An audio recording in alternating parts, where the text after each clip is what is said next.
Hello बच्चों, mega mind academy में आपका स्वागत है। आज हम इंडिया की रिवर्स को सिंपल और इंटरेस्टिंग तरीके से समझेंगे। पता है, इंडिया की नदियां सिर्फ पानी नहीं है, ये हमारी कंट्री की लाइफलाइंस हैं। हमारी सिविलाइजेशन, कल्चर, इकोनॉमी सब कुछ इन्हीं से जुड़ा है। तो चलिए इन लाइफलाइंस की गहराइयों में उतरते हैं। तो सबसे पहले इंडिया की इतनी सारी नदियों को आसानी से समझने के लिए हम उन्हें दो मेन ग्रुप्स में डिवाइड कर सकते हैं, और हमारी आज की पूरी डिस्कशन इसी क्लासिफिकेशन पर बेस्ड होगी। ओके, तो दो मेन टाइप्स हैं, हिमालयन और पेनिनसुलर। इनमें सबसे बड़ा फर्क इनके पानी के सोर्स का है। देखो, हिमालयन नदियां पेरेनियल हैं, यानी उनमें साल भर पानी रहता है। क्यों? क्योंकि उन्हें पानी मिलता है पिघलते हुए ग्लेशियर से और बारिश से भी। वहीं दूसरी तरफ पेनिनसुलर नदियां ज्यादातर मॉनसूनल हैं, मतलब वो मेनली बारिश के पानी पर डिपेंड करती हैं। चलिए अब पहली कैटेगरी यानी हिमालयन रिवर्स में थोड़ा डीप डाइव करते हैं। ये वो विशाल रिवर सिस्टम्स हैं जो हिमालय से शुरू होकर देश के एक बहुत बड़े हिस्से को पानी देते हैं। शुरुआत करते हैं इंडस रिवर सिस्टम से। बच्चों, इसे बहुत ध्यान से देखना, क्योंकि एग्जाम्स में इंडस और उसकी ट्रिब्यूटरीज का नॉर्थ से साउथ का सीक्वेंस एक फेवरेट क्वेश्चन है। तो ऑर्डर क्या है? इंडस, फिर झेलम, चेनाब, रवि, सुतलज और आखिर में व्यास। इसे ऐसे ही याद कर लीजिए।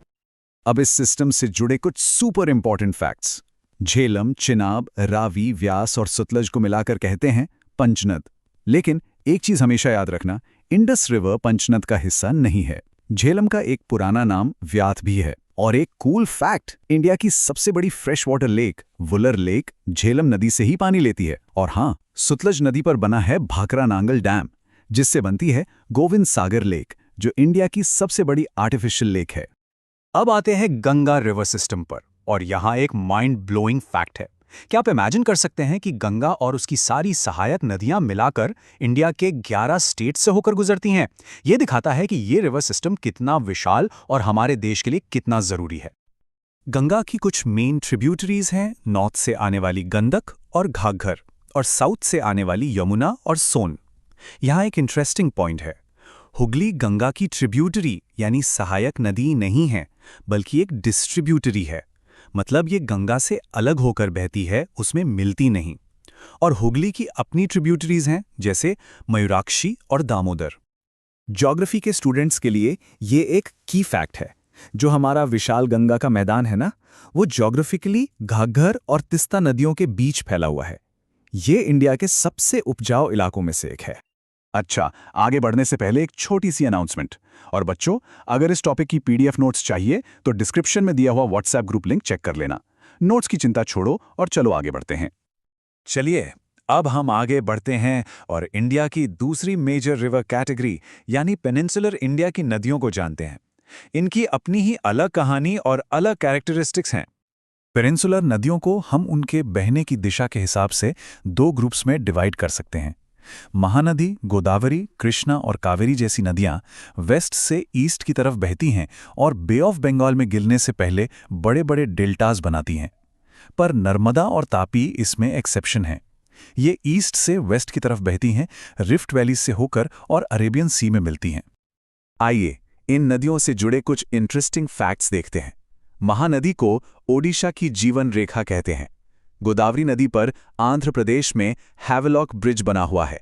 हैदराबाद शहर कृष्णा के ट्रिब्यूटरी मूसी नदी के किनारे बसा है, और तापी नदी मध्य प्रदेश के मुल्ताई प्लेटो से निकलती है। ये एक बहुत ही दिलचस्प कल्चरल फैक्ट है। पुराने तमिल में कावेरी नदी को पौन्नी के नाम से जाना जाता था। ये दिखाता है कि नदियां हमारे इतिहास से कितनी गहराई से जुड़ी हुई हैं। और ये बहुत इंपॉर्टेंट है, खासकर एग्जाम्स के लिए। नर्मदा और तापी, ये दोनों वेस्ट की तरफ बहने वाली नदियां बिल्कुल सेम टू सेम 3 राज्यों से होकर गुजरती हैं, मध्य प्रदेश, महाराष्ट्र और गुजरात। चलिए अब कुछ और इंपॉर्टेंट फैक्ट्स पर एक नजर डालते हैं जो अक्सर एग्जाम्स में पूछे जाते हैं। रेडी हो जाइए एक रैपिड फायर राउंड के लिए। आपने कभी मियांडर वर्ड सुना है?